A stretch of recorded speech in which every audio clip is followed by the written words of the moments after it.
അടുത്തത് പ്രൊവിഷണൽ വേദിയിലേക്ക് വരുന്നത് കുറച്ച് തിരുവാതിര കളിക്കാരാണ്. ഹലോ,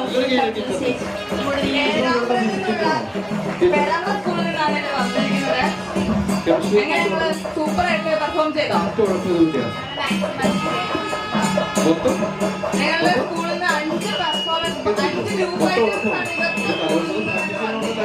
ചൂടോടുകൂടി ഇപ്പൊ സ്റ്റേജിൽ ഇറങ്ങിയിട്ടേ ഉള്ളൂ. ആ ചൂട് ഒട്ടും പറഞ്ഞാൽ നമുക്ക് ഇവിടെ പെർഫോമൻസ് കാണാം. ശങ്കരന്റെ